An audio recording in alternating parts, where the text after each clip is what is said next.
just jump in first. Tell us exactly where we're sitting right now. We are sitting in the Palace of Variety on Times Square, 42nd Street, New York City. This is a dream come true for us and any vaudeville performer. In the heyday of vaudeville, the goal of every act was to play the Palace, which was the pinnacle of variety stage. And in our residence here at Shishama, we've created the Palace of Variety, and we are able to produce 10 shows a week of the Bindlestiff Family Circus and present another half a dozen shows ranging from comedy to drama to circus to puppetry, and keep the Free Museum of Times Square open for passersby. What is significant about being at Times Square, this kind of thing? It's the history of this type of entertainment. I mean, we are a block and a half away from Hubert's. We are 6 blocks away from B.F. Keith's Palace, that was the heyday of vaudeville. We're, within a block or two, or even within the same store, places that have been burlesque houses, vaudeville houses, strip joints, live sex joints. We're right in the middle of where popular entertainment and, the illegitimate theater has been able to really thrive for decades. And at this point it's kind of been taken over by Broadway, and you outside of here really don't find much on the way of popular entertainment that is affordable for a family to take their entire bunch to. So I guess for start, I want to ask Keith, how long have you been? When did you meet Stephanie? How did you guys meet? We were working at Graveyard Shift in an all-night diner down on 3rd Avenue and 9th Street called Around the Clock. And she kept bugging me to teach her how to eat fire, and eventually I took her to the back alley, showed her the basics of eating fire. We'd take it into the bar area, show everybody in the restaurant, and a month or two later we were a fire-eating duo doing kind of the transgressive underground cabaret scenes and parties in New York. And Stephanie, if I could just ask, what was it like to meet a kindred spirit like Keith? I came from a fine arts background. I had been a singer in a rock band. I had had some, performance experience with choral groups and, small theater productions.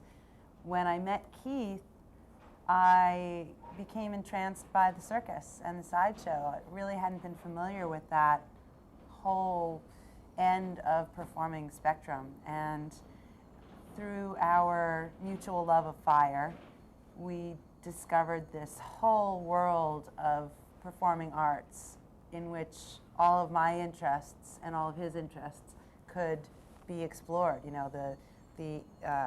Making props, choreographing a show, working with fire, of course, was something that we both really loved, and just sort of took off from there. So it was really exciting for me. I felt like the whole world opened up, and of course, Keith as a partner is just the best. So it's been a very wonderful mutual explosion of love. And I guess where did the Bindlestiff come in? I mean, so you met working at a diner, and then you... We started Fire Play, which was the first name of our duo, and probably went a couple years doing Fire Play performances, and then the two of us went to Burning Man, which really kind of turned us on to the idea of the traveling troupe. We met up with Chicken John, who is the ringmaster of Circus Ridiculous, and decided that we would do the Bindlestiff Family Circus and Circus Ridiculous combined show. And it was, in the beginning, probably one of the best decisions and worst decisions we ever made in our life, because it was 25 or 30 of us playing punk rock dives all around the country, and sometimes making $200 to feed 25 people and get 3 vehicles to the next gig, and everybody was never sleeping. Those that needed medication didn't have it. Everyone was on wit's end all the time, starving, and some shows were absolutely magic, and others pure hell. You both were doing this together? Yeah. Yep. So you quit day work, you made this a full-time commitment? Pretty much right away. We were fired on the same day. We had been working together with Fire for a little while in clubs around New York, and thought that we would go to New Orleans to street perform for Mardi Gras, which completely changed everything for us. We street performed, we learned about, showmanship and the utter determination and guts that it takes to be, in the middle of the street and demanding the attention of the public, demanding their money. I burned myself very badly, so I learned an important lesson about fire eating. Came back home from that, which was about 10 days, and had been fired. So we kind of looked at each other and thought, all right, let's make a go of it. And tried to get more bookings in clubs, decided that we would start learning more sideshow acts, decided to book a tour for ourselves. Got a magazine called, I think it was a Maximum Rock and Roll publication, like Musician's Guide to Touring. Looked up clubs all over the place, called his hometown in North Carolina, tried to get bookings there, and literally, put a show together and took it on the road. Built our first bed of nails. I smashed my first bucket of glass, and taught myself how to walk across glass. It was a definite turning point for us. I know. I think somebody needs to get in. Speeding. You were with Circus Ridiculous? I mean, sorry. Yeah, but but then, or you toured a bit. You really built up some, street kind of, whatever, the chops. And then when did the Bindlestiff? The Bindlestiff Circus actually became an entity before we ever had our first tour. As we got more interested in sideshow acts, Keith and I, one day I was looking through a thesaurus and I picked the name Bindlestiff because it leapt off the page. It had a nice mellifluous ring to it, and it actually is an old word for hobo or traveler. It refers to the stick in the bundle that a vagrant would carry as he went around from town to town. So that really appealed to us. We knew we wanted to tour. We knew we were going to spend the next several years eating out of cans of beans because you don't make any money doing this. So Bindlestiff was the name for us. The two of us did the very first Bindlestiff Family Circus tour with a suitcase of props each, a dolly with 3 or 4 bookcases on it, because at that time we were also a bookmobile, and we got on a Greyhound bus and we went up to Massachusetts. So that was the first tour. That was our first interstate traveling experience. The winter of '95, I think it was, we decided that we were going to produce a variety show at a little bar in our neighborhood of Williamsburg, Brooklyn, the Charleston. It was a former speakeasy in the 1920s and had a history of sort of local performances and cheap booze. We started doing shows there and meeting kindred spirits. We met a guy named Scotty the Blue Bunny, who was a performance poet who wanted to develop this character of a 6'4" gay flaming, gay rabbit. We met magicians, we met joke tellers, we met musicians, we met people that were interested in vaudeville and interested in circus, and it just sort of kept growing from there, so that by the time spring '96 rolled around, we had a crew to take on tour with us for the first time. And that goes back to when we met Circus Ridiculous. It was just the two of us at Burning Man, and we came upon them, and they were burning their circus tent. And just, the fact of, us, is that too loud in the... What's going on? Are they rehearsing they're or something? setting up at least. And Yeah, hold on a second. Door's coming open, please. Yeah. Can you, no, not at all. Yeah, Where's you my got good blowgun? shots. What can you add to that? Then, basically, we were going to leave New York with Circus Ridiculous, but one of their people was in jail, one was in rehab, one had a broken arm. So we did the first 2 weeks of the tour as just the Bindlestiff Family Circus, which was, I think, 5 of us at that point. Steph, myself, Steph's sister, our roommate Ben, and Baby D, who's a transsexual accordionist who was the half and half at Coney Island for a while. And early on, I mean, she was basically the core of the Bindlestiff, music department. And kind of from that date forward, we really strive to always have live music with our show. So the five of us did the first few weeks of the tour, and then we went from North Carolina to Texas on a 2,000-mile drive, arrived there to the first gig that we hadn't booked, and there were 4 people in the audience. I think we made maybe $5 after a 2,000-mile drive, and only half of Circus Ridiculous had made it. The other half, we basically drove around town for 5 hours that evening looking for them. And so began the combined show tour. And in the next month, we learned everything really not to do on a tour. 3 vehicles, 25 people, 1 dog, 2 loaves of Wonder Bread, and maybe a quarter pound of bologna. It was beautiful. That was it. For weeks. And it was all about passion. I mean, it was, a beautiful bit of chaos, calamity just rolling down the street. Tell me, what can you describe your act, Keith? And then I'm going to have you, is it? Well, Adam's back there now, and, she's still out there. We went back there to see if are they rehearsing, or are they? They're setting up for a show. They're probably not rehearsing. They will be probably Probably soon. not. They'll be Rehearsing, I can't.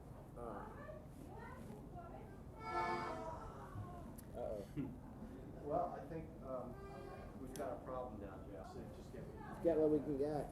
Can you, Keith, tell us what is part of what's your act? What are we going to see tonight? I can tell you what you're going to see tonight. I cover quite a bit of ground, going from being a tramp clown to doing sideshow. Tonight, I do kind of a mixture of circus and sideshow skills, really showing the role of the variety entertainer. You'll see me spin a rope. You'll see me spin a rope with my tongue. I will do a Diablo act, which is like the giant yo-yo. I'll do the human blockhead, sword swallowing, and if by chance we need any other kind of filler, I may juggle, do a bed of nails.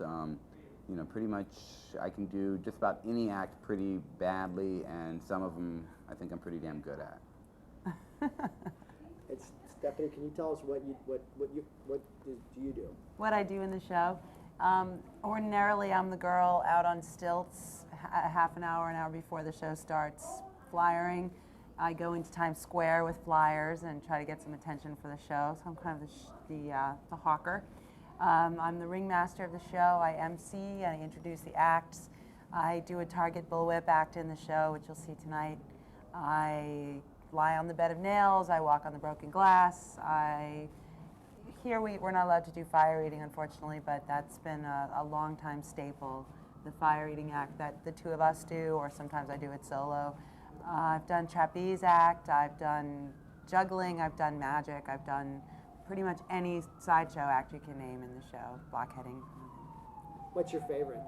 What's my favorite? Oh boy, I love fire. I've always loved fire the most. I think it's the most sensual, exciting, visceral, magical, beautiful act. Since I can't do it here, I think my favorite is actually being the MC. I love the connection with the audience. I love to sort of do everything I can to guide their experience towards pleasure, to get them to react to me, introducing things. I love to get the chance to look at them throughout the show. I don't just come out once and see what they're going through. I get to see them between every act and check in with them, and I like that role a lot. And Keith, do you have a favorite? Keep 2 shots, Dave. 2 shots, great. Do you have a favorite? What is my favorite act these days? I always like sword swallowing, because it took the longest, and it was the grossest to learn and took the longest of, It was to some gross. degree. I mean, 5-ball juggling's taking probably just as long, if not a little bit longer. He would practice every morning. I'd hear him in the living room with a wooden spoon down his throat. It was just awful. Before breakfast, of course. Blah. Just terrible.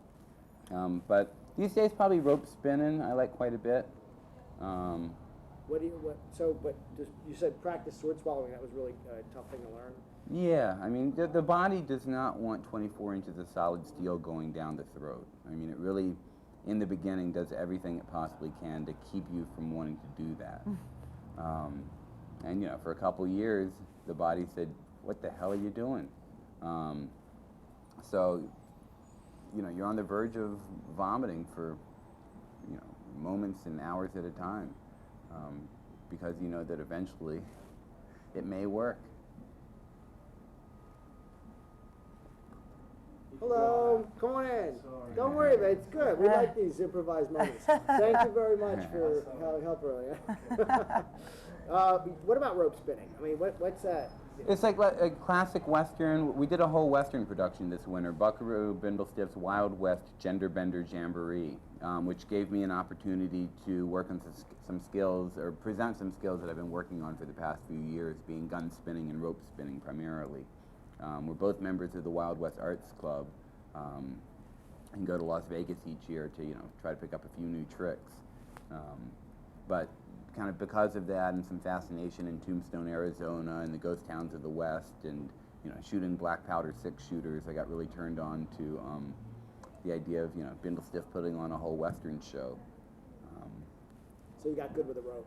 I got pretty good with the rope. We have a guy, Angelo Iadicey, who's currently down at Country Tonight performing in, I guess, Gatlinburg, Tennessee area. He's phenomenal with the ropes, and he was, you know, when it came, I did rope spinning in drag, and we had a cute little couple moments together, but when it really came to the rope spinning act, he's, you know, he was the man. Who else are we going to see tonight? Tell us who we're going to see. You're going to see Montana Miller, who's an aerialist from Massachusetts, and this will be her second time with us. This clown from Ringling Brothers, Adam Kugler, who we met last week, he said, "Can I perform in your window?" And we were like, sure. And he amazed me and had an opening. So 1 week later, he's on the stage on the inside. And tonight we also have Magic Brian, who's been performing with us for a number of years, almost since the beginning, but not quite. And he will, I think, be doing the famous geek act, in which he will be geeking a chicken. Can you say that again? Tonight, Magic Brian will be geeking a chicken, doing a classic sideshow piece that has been banned in many states. Sorry, can you say that? To Jeff, though. Tonight, Magic Brian will be geeking a chicken, which I know has been banned in many states, but here in Times Square, he's going to be biting the head off a chicken. Is it, okay, one more time. Yeah, we'll get it right. One more time with feeling. Tonight, Magic Brian will be geeking a chicken. For those out in TV land, that means biting the head off of a chicken for your perverse pleasure, which is actually an act that is classic in sideshow tradition, but has been banned in most states in the United States. And rightfully so. It's bloody awful. Bloody, bloody, bloody. And can you tell us if that's real or not, or if it's Of course it's real. Are you kidding? Is that a serious question? Everything in here is real, real, real. Or your money back. No, I don't want to say that. Yeah, it's real. No, that's all right. It's We real. cut before the last one. Can you tell us again, you know, one thing, I'd like to get you to each say your name and tell you're with the Bindlestiff. Do you get, You want singles? yeah, singles. Okay, Keith first. Just kind of Yeah. lean a little bit that way. Stand by. Yeah, sorry, Keith just sitting on. Wow. I'm such and such with the Bindlestiff Circus. Okay, go ahead.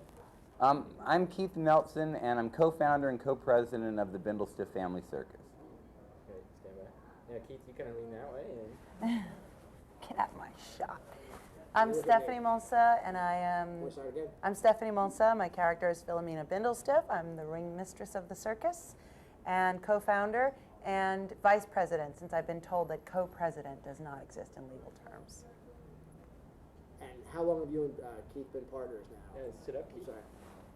I think it's about 7 years. I think we've been together 8 years, and the circus is coming up on 7 years. Wow. We're common law in every state but New York. Yeah, it's quite a while. And what did, so this is a non-profit organization, or you're hooked up with what's the CHASMA?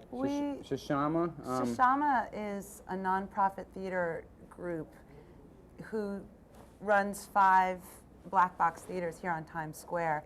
Bindlestiff Family Circus has been granted a residency, I guess you could say, in one of the theaters. We incorporated as a nonprofit 2 years ago and have spent a majority of the past 2 years scrambling for funding and trying to attract donors and grant writing and trying to learn the ins and outs of being a nonprofit company. No, that's it. Okay. Can we stop? Yeah.